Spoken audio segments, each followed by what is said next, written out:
Oh, yeah. Oh, yeah. Welcome back, baby. Welcome back. What's up? Hi. Hey. You know what we're going to do today? What are we going to do? We're going to talk about jazz today is what we're going to do. We're going to have to talk about jazz hands. How you doing, I have a Mama? lot of jazz hands today. Okay, I'm did you- feeling very jazzy. Well, we're going to be jazzed up because today... Yes. Well, and but we're going to do things a little bit different today because we are welcoming you to the Design Meets Live podcast. But today, one of my dearest friends and a brother from another mother from back home in New York City, although Mitchie is a token one of you people because he's from California, actually. Yeah, that's right. So he's your peeps, loves, but he's visiting us into the studio. He's going to be zooming us into the studio in just a second. In fact, I don't know if he's there right now, but I'm going to talk over it anyway because... We're going to go back to the old school today. I hope you're ready to go back to the old school today. I live in the old school. Are you kidding? Please. You know what? There are many times when I send something from an 80s thing, that's 80, and she said, honey, please, don't even. I've already listened to that 16 times today on loop.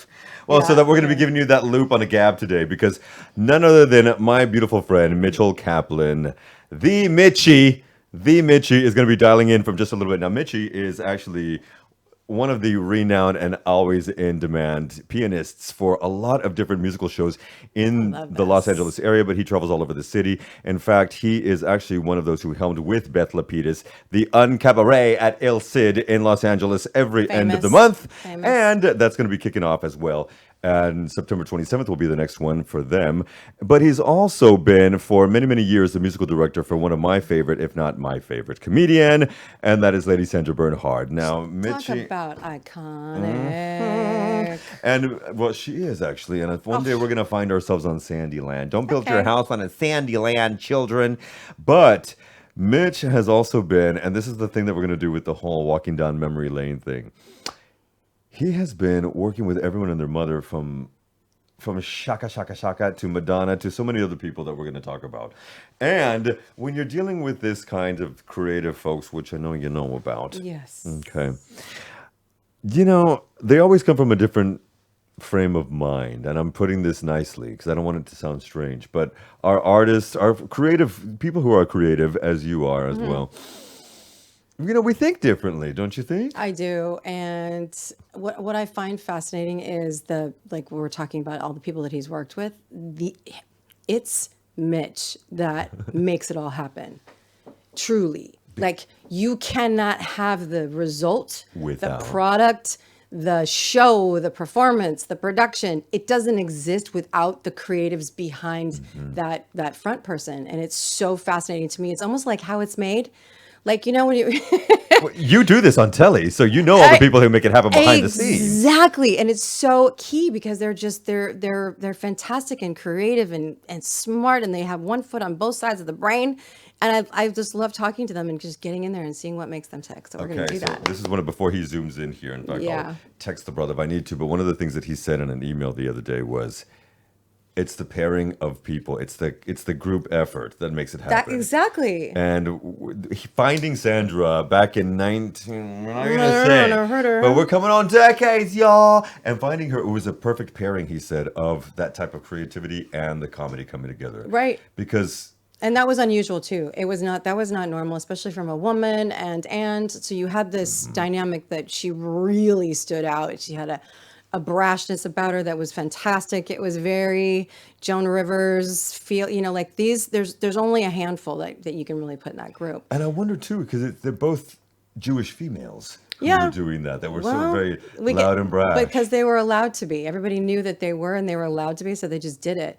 But like Mitch knows better than anybody that all the women that he works with, like if we're talking about the women that he works with, are beyond strong, outspoken, driven, know exactly what they want to do. They know exactly what they want their show to look like. They know exactly the result. They know how people should feel when they leave their show. Like they know everything. And Mitch is one of the people one of the many on the team that actually makes it happen.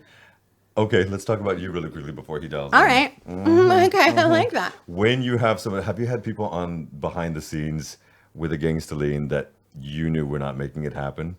And Oh, yeah. okay, how do you deal with people like that? You deal with them just like anything else, or anyone else, I should say. Anything. That's interesting because they are more like a figurehead. They are like a little, like a decoration. But But it depends on the machine. Like for example, the girls and boy groups, the musical groups that were thrown together, right? And so they're very talented, right? Very talented. They're the front pieces. They had all the things. They would try out. They didn't even know each other.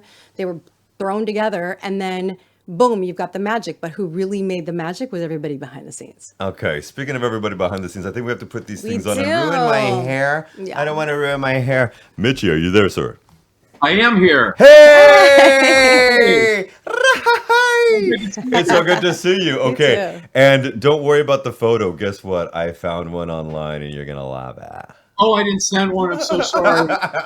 No, don't worry about it. I'm so happy to see you. Oh my God, I'm seeing my Yeah. brother from another mother. We haven't seen each other in a couple of Good to meet you, years. Hey, Kelly. Papa. Hi. Hi, Hi. hi. Nice to meet you too. Okay, we've been singing your praises as our intro, and Yeah. we'll do our other little thing at the end. But how are you doing today? Because you're always so busy and all over the two coasts. I'm doing amazing today. You know, it's beautiful here in Southern California. It's probably 77 degrees. Timing. We had a heat wave, which was 105 for a week, which just ended 2 days ago. So we're in a great place. Oh, that's good. Wait a minute. Heat wave for Yeah, how the- long? A week. My parents Yeah. are in it too. I'm from SoCal. SoCal girl. Yeah, Hey, Yeah. I'm from the other two coasts. Well, I'll just shut my mouth up. I'll just shut my mouth Yeah, up. we're gonna be like 11 over here on Kelly for a minute. Well, and we've been guest gabbing about you because what we were saying when you were coming in was, it's the people behind the scenes with the gangsterly that make so much happen. And then with what we have talked about with some of the stuff that you and I spoke of last week, yeah. as a man behind the scenes, it's without you a lot of stuff. Well, without you, a lot of people are nothing. And so It's true. And It's so true. we've already gotten through that. Now let's start back at the beginning, if that's okay, really quickly, because you were born in the Bay Area, up north in California, but San then Francisco. in San Fran. But then you shimmied down to LA by 11, which just also happened to be when you were kind of coming out as this wonderkind of sorts in piano, and I believe it was also your first big recital when you were 11, if I'm not mistaken. Yeah, I played a recital in my junior high school, and I played the theme from Love Story. Oh, I love that song so much. Oh, Right? yes. It's That's so good. weird. That song came up I don't- this week. I'm surprised to hear that. I That's- actually have the album on my wall. I do. I love that, Kelly. I, That's I- amazing. I do. Are we talking Ryan O'Neal and Ally McGraw? Yes. That's correct. The theme song is so beautiful. that- Okay. It's beautiful. Okay, well, that's just the third time that's come up this week, and that is very weird because, come on now. Okay, so let me ask you the simple, cheesy question that we ask most artists. Was there a time or a moment that you knew, okay, I've got to be doing this? Like, what drove you to piano, or was it your parents saying, go do something creative? Well, it's funny. When I was 9 years old, I was taking tennis lessons at this little country club place near our house as a kid, and I wasn't particularly gifted as a tennis player, but they had a clubhouse. And one day I went in the clubhouse, and there was another little kid there playing the piano, and he had a bunch of little girls around the piano, all excited to hear him. And I said to myself, I want to do that. I want to be that. And I asked my mom for piano lessons, and next thing you know, I loved it and devoted myself to this. Oh, that's And so have not fantastic. stopped. Can I ask you, back then in the day, what kind of music did you groove to? Like, did it promote you or push you to doing that kind of, playing that kind of music? Like, what did you like as a kid? Before we get to the nitty gritty. I loved pop music. I loved pop music in the 70s. I think I gravitated a lot towards R&B music in the 70s. Loved the Philly sound. Loved the music of Tom Bell. He's a producer in Philadelphia. Created the stylistics. Bet you back up. Mhm. So that kind of music I loved, that and it had really beautiful chords. It was, I believe, a lot of it probably was created on piano, and so I related to it. Wanted to learn how to play those songs. You know, I would hear a song on the radio. The first thing that went through my mind as a child was, I have to learn how to play that. That's great. And so by 11, could you hear something, or 12 and get to it? I was starting to develop those skills, but I would, want to get the sheet music or something and just And yeah, dive into it. I love that so much. I think Do you play anything? I do play the piano, so that's why that theme song was also one of my favorites. So, and also Somewhere in Time, and it motivated me to play the piano because I love the theme song to Somewhere in Time. It's my favorite. John Barry. That's beautiful. Yeah, John Barry, Yeah, so you know. And so I had the same exact motivation, and I never was able to just sit and play. And I also could barely read music, so I had to just play. Once I learned it, then I would memorize it because it's a skill that I do not have. The hands and the reading do not happen at the same time. So I Piano appreciate too. that. But I want to go back. Speaking of some of these classic songs, Please, right? Lord. So I'm a child of the 80s, love 80s music. And this is kind of like when you are in the groove, right? You're like, the 80s is the thing. I think we have some fantastic music from that era, if I do say so. But like, how do you see current music versus some of that classic stuff that we love so much? What's the feeling? Do you feel like we've got some good music out now? I feel we have some good music out right now, and I feel like some of the new young music makers, they are also inspired by 80s, and they're sort of incorporating that in the new music they create. Okay, yeah, that That new really Sabrina makes sense. Carpenter album has a lot of that 80s, 90s sound. I've noticed that as Sure. well. Chapel Rowan, Charlie XC. But this whole Yeah, this Chappell last Rowan. summer was Absolutely. just a banger of. Totally. So I've got a question here for you. So who was the first artist who used your songwriting on an album? I think there's a good story here. There's a very good story. My parents lived in Palm Springs. They owned a dry cleaner. Um, One day, these lyricists came in and they told my parents they had just written for this R&B group named Champagne. And I think my mom said, "Well, my son is a songwriter. He's a composer. You should get together." And I was still a teenager. And Yay, mom. so I connect with these people, and we go into the studio. We record a demo of the song we wrote called "Only Once." And they were very good at selling themselves. And in 2 weeks, they got it to a publishing company called Geffen K Music. Mm. And shortly after that, Shaka Khan loved the song, and she ended up recording it. Oh my gosh, I have chills. Which, I do. I which have is amazing. chills. That is amazing And at you're such just a young kid. age. Yeah, Yeah, exactly. and what was crazy, I thought, oh my God, this is so easy. And I found shortly afterwards that I was really lucky and fortunate how everything fell into place with that experience. But it was an amazing entree into the world of songwriting, and I got to collaborate with some amazing collaborators after that, like Dean Pitchford, who wrote Fame and Footloose. Um, And Philip- Footloose as So well, he good. said? So good. Yeah. Oh, there was a little bit of a bleep there. Sorry, Footloose. Wow. Okay. I had no idea. yeah, and it was a very exciting time as a songwriter because during that period, artists so much didn't write songs. They songwriters would pitch their songs to producers and artists and get their songs recorded.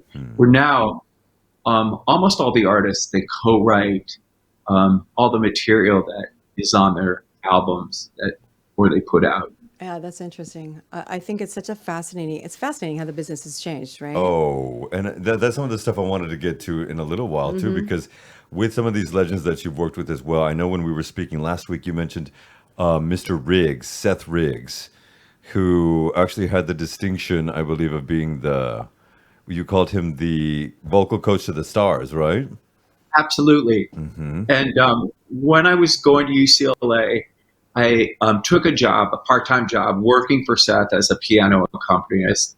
And it was an incredible experience because I got to play for the voice lessons for people like Janet Jackson, Michael Jackson, Madonna, This is Annie nice. Lennox, the Bangles, Olivia Newton-John. Oh, And so a normal day would be hour sessions with all these people in one day. Oh my- So can you imagine? Were you just It was- pinching yourself? I was pinching myself all the time. And, at that time, this is right before the Virgin tour that Madonna went on, and she would come in 3 days a week for voice lessons. So I would see her Wow. 3 times, Oh go my. over songs, playing them on the piano in a really intimate situation in a small room, and it was incredible. It was incredible, What was inspiring. what was her work ethic like, I Mm. wonder, back then when she Um, was well, she was amazing because she would show up for her lessons 15 minutes early all the time. And this is before there were cell phones where if you're Mm-hmm. waiting for something, you look at your cell phone and scroll. She would just be in a very meditative, quiet state and getting ready for her lesson. And she was friendly, but she you could see she was focused. She was in deep thought, and she was amazing. What an incredible gig. I mean, and Janet and I Michael oh my and gosh. Annie. I wouldn't even know what was happening. I'd be like, am I still alive? Uh, I remember this this silly But shit. Please. I, Well, I no, was going to share. yeah. It was a wonderful time in pop music because I remember, for Mm. instance, the Bangles coming in, and they would Prince. have a lesson, maybe Anna. And I remember one day Susanna Hoffs was a little almost crying. She said, "I don't know why we're doing this. We'll never be as successful or they have a career like this." Before they broke with Manic Monday, she said, "We'll never have a success like Madonna's had or is having."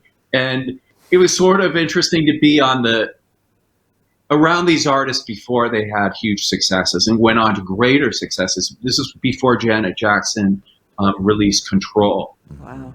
So Wow. is an amazing experience. And often I would get to collaborate with some of these people. I met this young artist. She was a teenager at the time, Martika, Mm-hmm. who had went on to have a #1 international hit with Toy Soldiers, and we got to write songs together. I wrote a song for her debut album, which was a big hit in Spain too back in the day. And she also sings in So, Spanish, if I remember Mm-hmm. correctly. Yep. yeah, Martica, she was so Cubana. it was a blessing. It was such a blessing to be in an environment like that. And as a musician, you know, as a songwriter, you'll to keep all the balls rolling, you'll take a job as an accompanist. You'll have to wear different hats Yeah. to as a musician to keep it going. Do you think So sorry, but the young upstarters of today, do you think that they are in that same groove of understanding to keep the ball rolling in different, wearing different hats and things of that nature with the hustle, I guess we can call it? I hope they do, and I think you never know where certain opportunities come from, and you just have to be open to the possibility. Yeah. Yeah, It's being able to see it, right? Because, like you said, sometimes True. people don't think that there's like, oh, this is too small or this is not what I want. But it's in the beginning, it's yes, yes, yes, and yes, and then figure it out, right? And absolutely. you just do it, and you Yeah. don't know what's going to lead to there's baby steps sometimes, and it might not be what you had as your grand vision, but it's for Hmm. sure not going to be terrible. You're going to learn something out of it. You're going to take something out of it, and who knows, right? Who knows what's going to happen? Like what you Yeah, were saying too with Susanna Hoffs, you said Prince and the Bengals, but you also didn't Prince also produce Martika? he did. He went on to produce Martigo. Yeah. Interesting. So, a couple of those.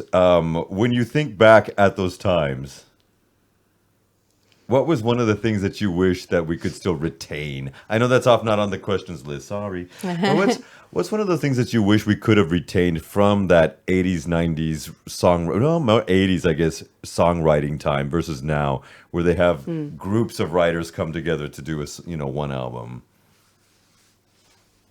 Um, well, it was an amazing time. It was a very exciting time to meet songwriters, and there were a lot of people who devoted themselves to songwriting full time. Mm. Um, I remember going to a party in 1986, and this girl, and I was sort of wearing, I looked like a musician. I was sort of in a musician garb of sorts.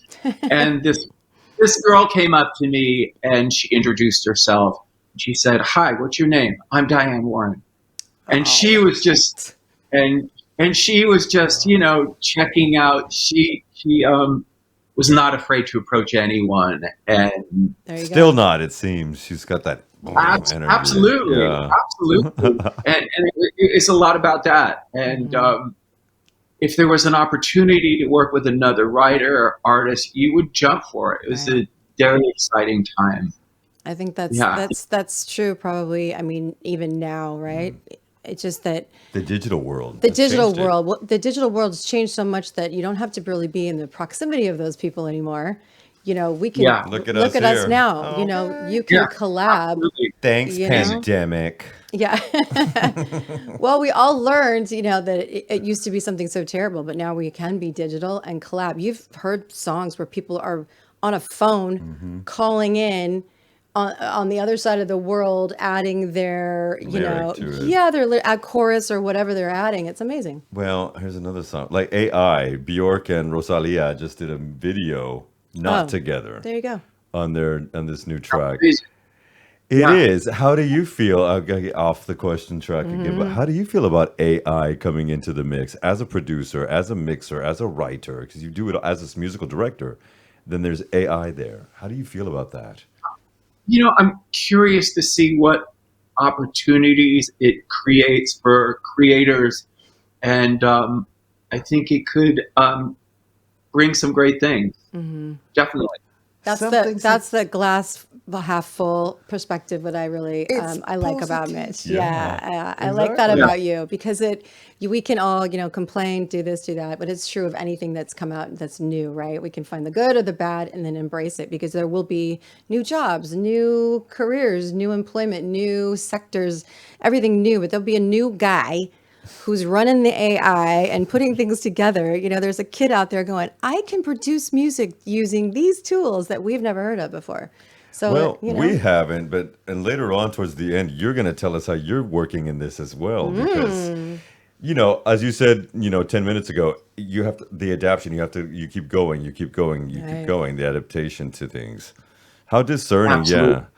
When you okay, can we get to some of the comedic performance artists? Can we Sure, talk about I would them? love yes. that. Aha. All right. So it's 1985. You're in a perfect world. Okay, sorry. And you're taking this journey into this brilliant world of this staged musical production, stand-ups and things like that. You run into, or how did you meet the great comic Sandra Bernhard? How did that come Um, about? it was by chance. It was amazing. I had a friend. His name was John Boscovich, Hmm. and he was a super creative. He was an artist, a conceptual artist, and he said to me one day, "I have this friend. Her name is Sandra Bernhard. She's a comedian. You might know her. She was in the film The King of Comedy. She just put out an album, and I think she should be doing performances like Bette Midler. She's amazing comedian. She sings, and I think she could expand what she does as a performer. Um, it would be fun for us, the three of us, to collaborate on something." And so he took me to the Comedy Store in LA, where he was playing a Joni Mitchell song for her at the Comedy Store, which was so not the flavor of what No. Joni Mitchell be played. And then we became fast friends, and we would get together all the time at my apartment in Los Feliz in Los Angeles, and we would work for 2 or 3 hours going through different songs. There would be a meal involved, and we all became the best of friends. And then we started taking it out on the road in '86, and our work eventually developed into a show called Without You I'm Nothing, which ran off Broadway for about 8 months in '88. That's so great. And you haven't, the two of you have continued now to work for decades together. We, we still do, and if any of listeners are out there, we're doing 11 shows at Joe's Pub in New York Wow. over the holidays, Hell yeah. and Annual and baby. putting together a new show right now. Okay. Oh, that's Yeah, so yeah, yeah, yeah, yeah, exciting. yeah. Oh my Okay. gosh. It's okay. Well, I feel like Sandra's shows at Joe's Pub every winter break it's part of New York lore now, Totally. and I've been there a couple Yes, of times. And in fact, we may have met. We met at Joe's Pub, you and I, so many that's, years ago. that's correct. Darn Yeah. tootin'. Well, There you Kelly, go. You don't it's all want you, Goo. you want It's to all age you, Boo. yourself, right? Okay. So No, we are thin, young, and gorgeous. All three of us are thin, young, and gorgeous. well, going back to some real talk, like we do generally here on Design Meets Life, you've overcome some pretty challenging things along the way Yes, Lord. with the career, but through it all, you've continued to broaden your work experience and network of creatives. That's so important, right? Like broadening the network, like you said, go, go, go. Yes, yes, yes. We were talking about earlier when we did the intro. Right. It's Well, necessary. you're working with Beth Lapides Monthly. So for a couple of years now on say it for me. Uncabaret The in Uncabaret LA. in LA. I always want to say that with more of a, I don't know, because it's a French word. I'm like, oh, oh, yeah, Uncabaret. exactly. The Uncabaret in LA. It's like, tell us about the some of the great comics and performers that you've seen coming into that monthly show. In fact, wasn't Beth with you in the car just now? Really? That was me in the car. Love it. Yeah. So Beth created this show many years ago, almost 30 years ago in LA, called On Cabaret. Wow. And basically it was, she saw the comedy world, like people like Ice Clay and that, like a lot of misogynist comedy at the Comedy Store. And she thought there had to be a different way to do this, to share humor comedy. And she created this show back in the day, the early 90s. And when I met Beth, it was about 2010. She hadn't done it for a long time. She was working on her own one-person show called 100% Happy, 88% of the time. And I said, Beth, why don't we bring back On Cabaret? That would be so much fun. And she said, okay, we'll do one show. We booked really interesting people for the show. Margaret Cho did it. Florence LaRue, who was an original singer from The Fifth Dimension, was in this show as a musical guest. And it was a big success. So next thing you know, we turned it into a weekly show. And it was so much fun. We ended up doing a little Amazon series with it and had, various comedians that Beth had worked with over the years, like Bob Odenkirk, Patton Oswalt, Karen Love you, Bob. Yeah, Moon Zappa, and then some newer Moon comedians. Unit? Oh my yeah, God. she's very good. Yes. And then Beth has a really good eye. She wants people not to do their hacky routines. It's almost like late night television from the 70s or 80s where you saw people, and so these performers would do comedy, but it was almost a conversation with the audience and talking about what's happening in their lives now. It reminds me of the Hugh Hefner Playboy show he used to have on TV.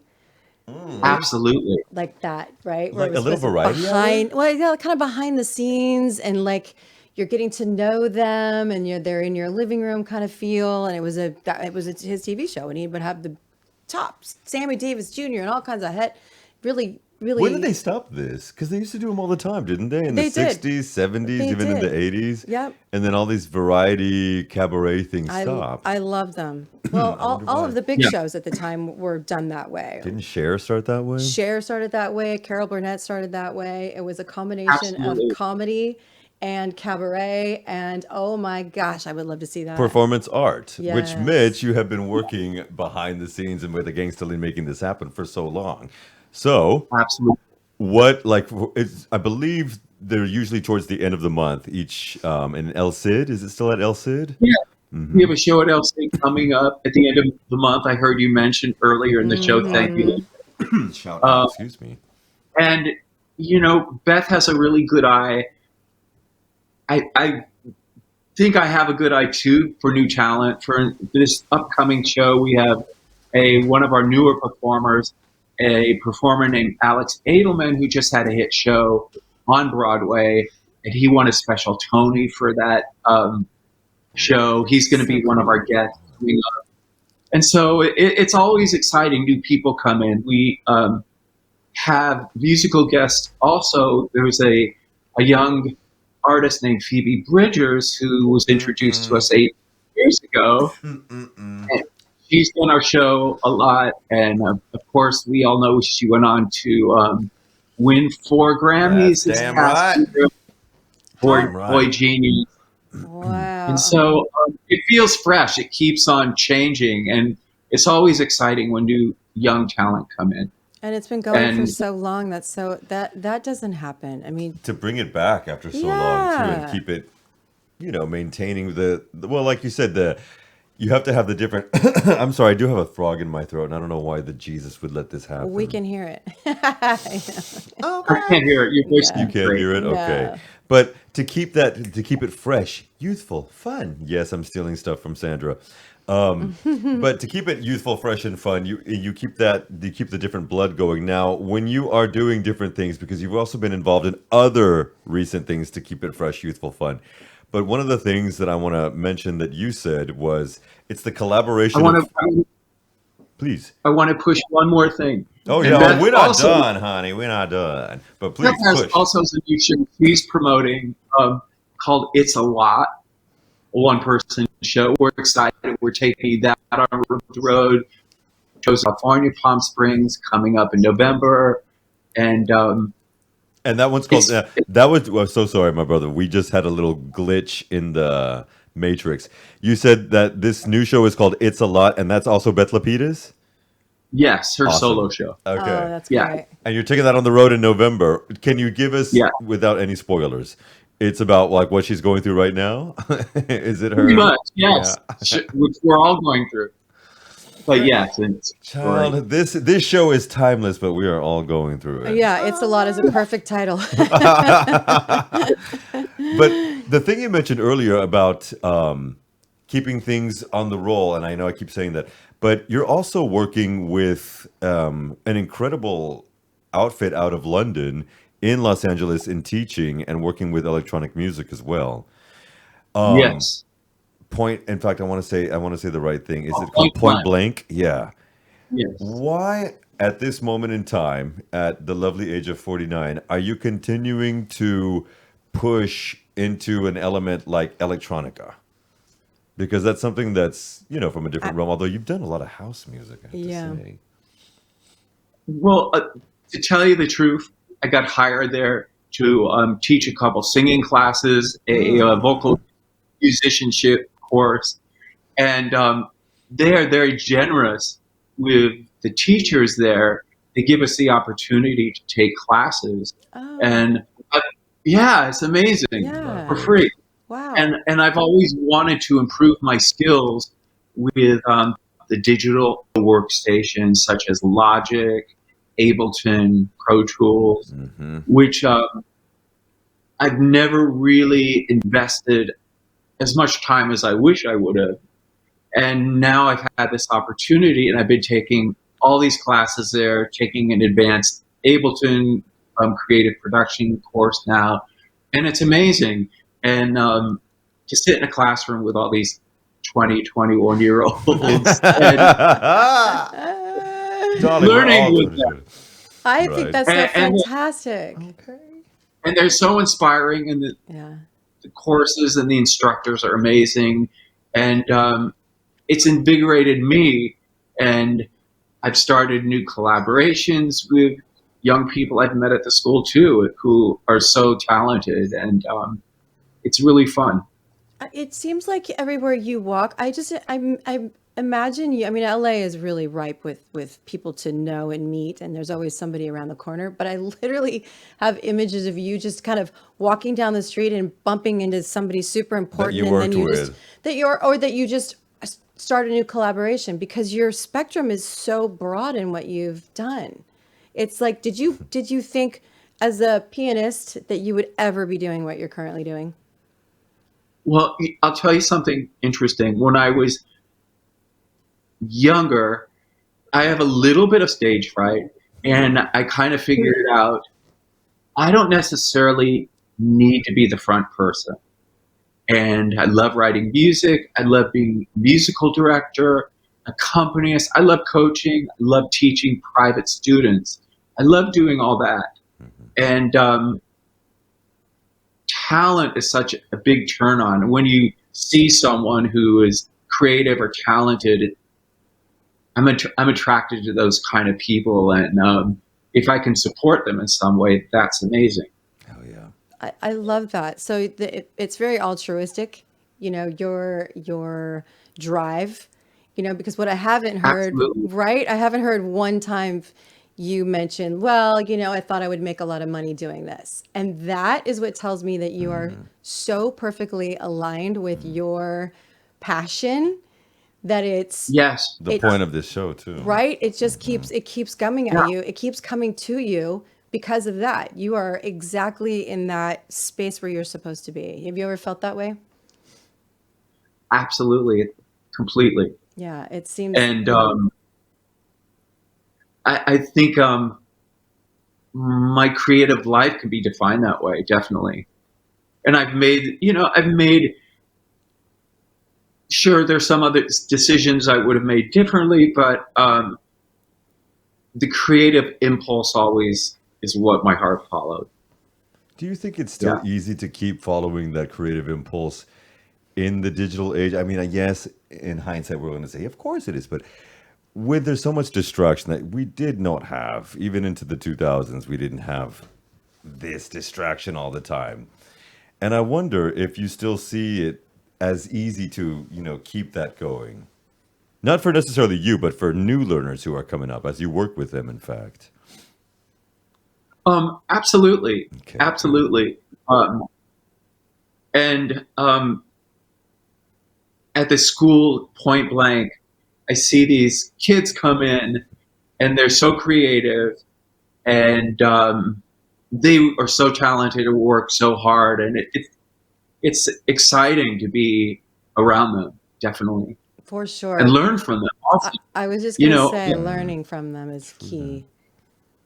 yeah, And do you find that they're willing to share? Because I feel like we're in a share culture, right? And it feels very different than that. Obviously, we share everything, right? It's just like, here it is, and this is how you do it, and this is how you find it. Like, we're in a collaborative culture, I feel like, where people can say, social media and this, the phone is detrimental, but at the same time, it's also opened our world so much that I feel like the creativity is off the charts sometimes. I'm sure you run into this, like you said, at the school, that these kids, you think, where did you get that? eh, absolutely. And what has been great about this school too, it's an international school. So I've had students from Spain in my classes. I've had students from Bangladesh. I mean, all over the world, and they're all incredible. Oh, that's so good. I love that so much. And on top of the other things that you're working on, you've got another thing that's coming out that's actually just been released. And at the time of this recording, in fact, I believe they're premiering this documentary. It's a documentary This called evening. Studio. This Oh, tonight. It's tonight. That's Tonight. right. It's tonight. Okay, Yeah. you've got to dress up for that, love. Oh, Okay, I love it's a it. documentary called Studio One Forever, and I need you to tell us a little bit about that, please. Can you tell us a Okay, little bit about that Studio history? was a gay disco in Los Angeles in West Hollywood. It opened in 1974. Steve Rubel, who did, Studio 54. thank you very much, Lucas. Mm-hmm. He came to Los Angeles in 74, was inspired by Studio One, and of course Ah, went on to open Studio 54 in New York. And so this was the biggest gay disco in the United I'm States. looking it up right And it was a now.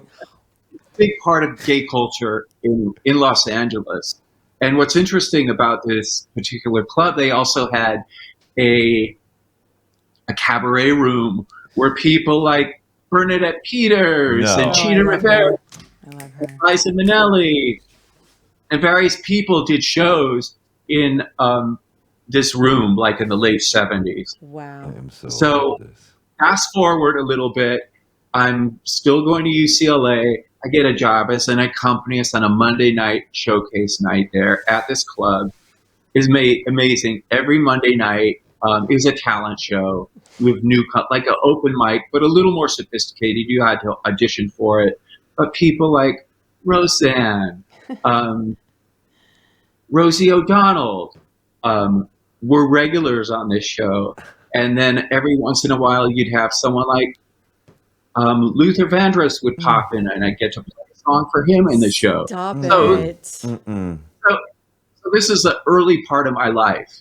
Fast forward about 4 years ago, this documentary filmmaker wants to tell the story of Studio One, and asked me to write a couple songs for this project, which I did. And it's been amazing. It's been amazing. I'm excited for it to premiere tonight. And it will be released on Amazon internationally on October 9th, so you can watch it on Amazon. Oh my There gosh, you go. we're going to do a promotion before that. We're going to And- watch together. And right? by the time, amen. And by the Yeah. time this is airing, it should already be out on Amazon International as well, so all through Amazon's platforms. Oh, that's Studio so One cool. forever. That's I'm so damn exciting. proud of you, Poppy, because you contributed songs to this. You just said, yeah, you wrote them. Yeah. Okay, yeah, you did contribute. Yeah. Yeah, he said he's got, how many songs did you do? You said 3, right? I did 2 songs Two. for this project. Yeah. But this One is is like something a- you lived, this was your life. So they couldn't do it without you. I just love that they reached out to you. That's so cool. It's amazing. So, Yeah, amazing. can I ask you really quickly, because of I'm so sorry for the little time glitches with the sound sometimes, but you said that what time were you working there at Studio One? This is like 1982. Wow, early 80s. So even before all the sessions with Seth. What a career. And you were just a baby. I mean, I you were very, know. very young then. I was very young. The stuff with Yeah. Seth was happening around the same time too. Madonna. Okay, so you have always been this busy. It feels Yes. like you have always been this busy. And that's the power of saying yes, isn't it? It's a power of saying yes. And I've had great mentors. A great high school. I went to a high school. I don't know if you know where Agura is, Kelly. Yes, of course.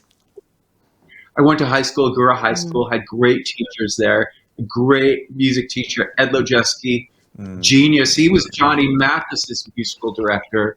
So he was my music teacher and my piano teacher. So I had people like that sort of guiding me. I also had a great drama teacher, Eileen Daniels, and she asked me if I would help out with a project outside of school, being the accompanist for a musical called Kismet. And I think I was 15 years old. And she said to me one day, she said, Mitch, you could do this professionally one day. And when she said that, I said, oh no, she has blessed me and cursed me at the same time. And she had. What I meant to do. This is what you were meant to So- do. That how beautiful What I that was it, meant to do. you found it so early. That's the beauty of it. I think that's so interesting to listen to, and it's been a blessed journey so far. It's so good. So in terms of being busy at that time, people are always looking for piano accompanists who listen to the artist singers, who are flexible. And so I was able to get part-time jobs and make myself available for those opportunities while I was Incredible. going to college. Absolutely Yeah. incredible. I love it. Late last night, you texted me about another possible opportunity. What? Could I make a mention of it? There was something that you were involved with about a new songbook for a Broadway musical. Oh yeah, I've been helping a friend. He came up with creating an idea for a musical called Olamore, based on the catalog of the English pop band Erasure. Oh, And so about Exactly. 3 years ago, we did a couple readings, and then we did a studio recording of the songs in his musical that he chose from Erasure's catalog. And it's been a great journey because about a year ago, these Broadway producers who have a hit right now with The Outsiders, which is the big new Broadway show, they're producing the show Olamore. And so it's kind of been exciting. Kind of. Kind of. Echt que mijo. That's very exciting. Everything that And- you've talked about has been exciting. It's not like just one or two things, but I mean, it's like out the gate. I feel like we need to start recording like his everyday life. We need this on film because people are going to be talking about your career for a very, very, very, very long time because it really is inspiring. Like we said, it comes from an altruistic place. It's great. But also sometimes, Kelly, I feel making a joke of it. Like, what's that Woody Allen movie, Zelig? You want to do a spoof? Are we allowed to Just mention be- him anymore? No, No. I'm kidding. I'm kidding. I'm kidding. I'm kidding. Oh, that's But But I yeah. think in the movie, he was always in these.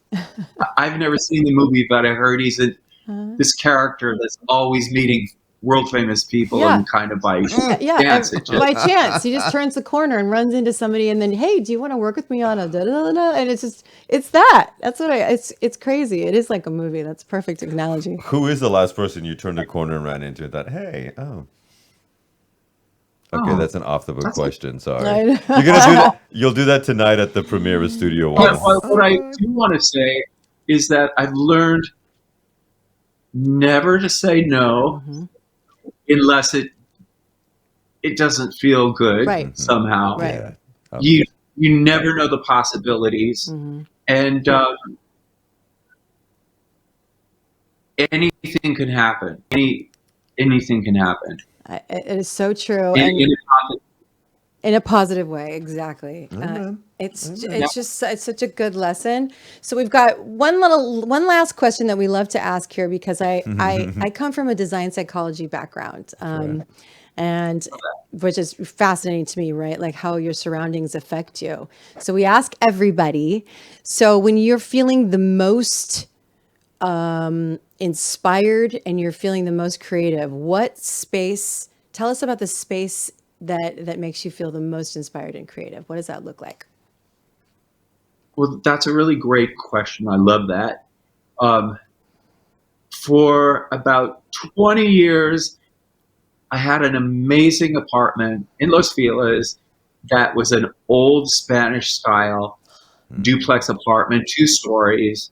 And what was great about that was that I didn't have a lot of neighbors around me. I could play the piano late. I could, it had a lot of space. And there was a lot of history in the walls that was attractive to me, a romanticism almost. And most recently, where I live right now, I live in West Hollywood, I was able to find a space that was similar to that. As you see in the background, Yeah. it's 2 stories, a duplex, Spanish duplex, and there's a freedom in this space that I feel like I don't feel inhibited, Okay. and I can create in this space, which is a blessing. I'm so grateful for that. Man. Yes, because it does make a difference, and I'm so glad you acknowledge that. Right. So you've got some attachments to Spain, obviously. Yeah, Did you well- feel comfortable in a certain aesthetic, right? She said it. I did not, and she doesn't know. But Mitch actually Yeah. has Spanish blood, Oh well, there you go. literally from Spain. Well, So see, it's just driven in there. You know, I remember a time where Sandra was making a joke about people not being, you can't be creative in LA. And she said, no, honey, you can't be creative anywhere. Get the hell out of here. And so I see funny. that it's true. And anywhere that you've been with her, because we knew each other from our New York days, you and I. But whether you were there, whether you were in LA, whether you were up in San Fran or what have you, this continuous creativity keeps to going on. And I'm going to throw one other question. If you were looking at your 15-year-old self, what kind of advice about your creative ambitions would you tell yourself at this point of life? Well, it's something I try to tell myself still. I think I was a little hard on myself. You know, I think as an artist, you have to have a certainty, and artists don't often talk about different insecurities, but I think as a 15-year-old, I was a little bit uncertain. How is this all going to work out? How is it even possible that I could write songs for great artists, or and you just have to relax and dedicate yourself and have blinders on and not worry about, the voices in your head, things like that. Yep. So more security. Well, it plays into all of us, right? You go, is this a good idea? Should I do this project? I don't know. I can't really see where this is going, but it feels good. It feels right. It's got all the right meaning. Just do it. Right? And another thing, Lucas, I think as a 15-year-old, if I had disappointments at an early age, I've learned sometimes it takes a little longer to heal from them. You just pick yourself up, you suit up, and you show up again the next day. True. Yeah. True. When we were talking last week, he said consistency. You mentioned being constant. Yes. Consistency. And I find that key to so much stuff rather. Oh, in absolutely. life. I call it putting on the spit and shine, what you just said. Showing up. So showing up, when you're feeling absolutely terrible, and for the spit and shine for us girls or boys is do your hair, get dressed, pull it together, put a smile on your face, change your chemistry, If and you have go. hair, it's okay. I'm Yeah. okay being the only one here with no hair. It's okay. Yes. But it's true. That little thing called elbow grease. Yeah, for sure. Oh, Mitch. So Yeah. I know that we're And also, please talk and away. loving the process of elbow Yes. grease. Right. I love that. That's right. I love, That's your sometimes creativity, right? Exactly. I love being in a room with someone creating a song. I love being in the studio recording a song, putting pieces together, and then it's done. And you might have great success with it, but I think at the times creating the work itself is the most rewarding and exciting. Right. It's Oh, not yeah. the destination, it's the journey. It really is. It really is. I think as creative people, we're really fortunate to be able to Hell yeah. stop and look around that room that seems chaotic and crazy and full of ideas and stressful and all that. But that's what gives us the energy. That's part of my lair today after when we finish yeah. up. It does give us the energy. It I think does. sometimes if people don't understand that creative aspect though, and like Mitch, you remember how sometimes I'm sure your mom and dad, would worry about, what creative issues and those kinds of things, which comes up with parents. How are you going to make a living doing this? Oh, yeah. Yes. Esta vaina. We've all heard it. We've all heard it. I absolutely know this, lived it. Same. But Yeah. yay, mom! Though I have to give another shout out for your mom because She's when a you're goddess. right, of course, but when your parents support you and say, "My son is a songwriter," you would love. I mean, you were so young that there's some parents who would go, "Oh no, either I don't want him to do this, or he's too young and he can't do it," and that didn't even occur to her. Mitch's story with his mommy makes me cry, but I just love. Um, Shout out to mommy, she's a blessing. please. She Give a is shout out to mom. She's 101. 101 years old. Wow. Girl, please. Love that.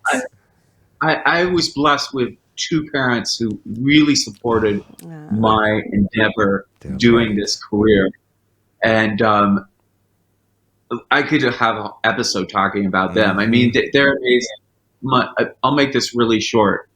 My dad had he had some surgery, some brain surgery, probably about 15 years ago while he was still alive. And it was very, very serious surgery. And the surgery went well. And he's in the hospital. He calls me the next morning at 6:30 and said, "Have a great gig today. Wow. You just had like major brain surgery." He's thinking of you. Calling me to tell me to have a great gig. Oh, that's so sweet. I could His cry. brain was thinking of his son. That is so sweet. So blessings to most incredible parents. That's Yes, that's please awesome. give a kiss to mommy when you see her next weekend from I me. will do that. Thank you. Mamacita. And is there anything that you need to tell people about? Okay, so remember, folks, you can catch Studio One Forever on Amazon. Can't wait. You can catch Beth Lapidus' new show, which is also going to be out and touring, I believe, towards the end of the year around California. Palm Springs, it's a lot. Okay, so Excellent. Christine and Roddy will be there, definitely. You already Great. know. And Fantastic. Do keep in touch with us to let us know when Au l'Amour is going to be dropping out because, oh my God. Oh my God. Anything 80s for me, but the song has been playing in my head since you said it. So that'll be an earworm for me for the next 24 hours. So I'll be singing that song. Amazing. And Yeah. then, Mitch, Amazing. after the show, I'm And going to if leave you a voice any message to tell you something. listeners are in New York City over the holidays, come see Sandra Bernhard at Joe's Pub. Exactly. Booyah. Exactly. So over the winter holidays, there's going to be 11 dates, you said? Yes. 11 dates over the holidays. It's the annual Joe's Pub thing, and Mitch is behind the scenes with the Gangsterline as always, just like I met him so great. few years ago when we were just a bit younger And- than we are now. And I want to thank you both. You both are amazing. It's been so much fun being Oh, here we needed today. this. Thank you And so much. Lucas, congratulations. Congratulations, Kelly. Thank you. What a great show. Thank and- you. When we met Lucas, I always thought, you have an incredible voice. Thank you, love. And what are you going to do with this incredible gift and talent you have, your voice? Well, just Here starting you to are. finally put it He's to use. he's gonna talk in my ear hour after hour, and I love him.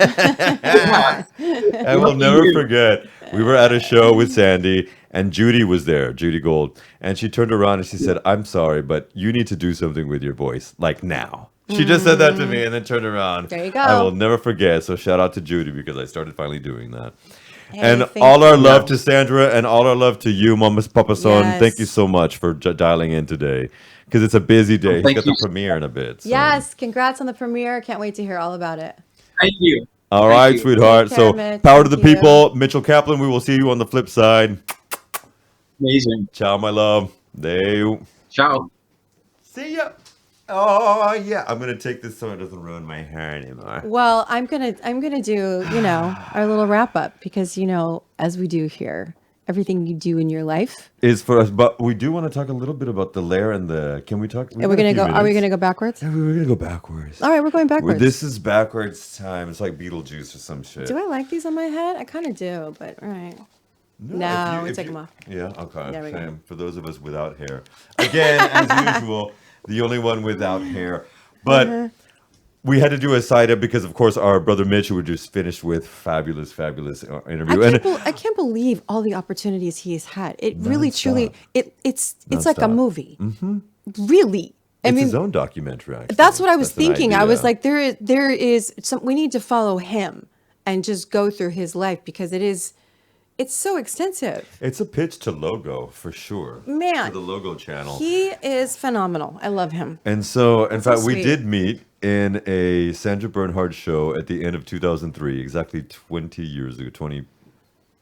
I know, isn't it crazy? And so, oh my God, I was like fresh out of uni. It was just like, but on the backwards flip of today, the creative thing, I'm going to talk about, and Lucas is there really quickly. Yeah, do When it. you have the parents that, as I mentioned a few podcasts ago, my father retired and he's with me probably half the year and then gone half the year.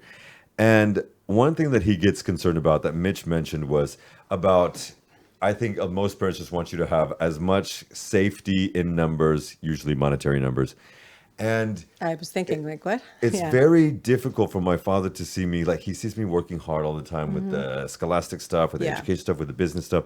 But then at night, I'm up late at night doing this stuff, the Right. writing, the creative stuff. Right. And he's always, when he's in town, I don't understand why you're doing this, mijito. You need to go to sleep, because he's never had a creative. My dad's the exact same way. 100%. They don't understand it. This is the stuff that we love.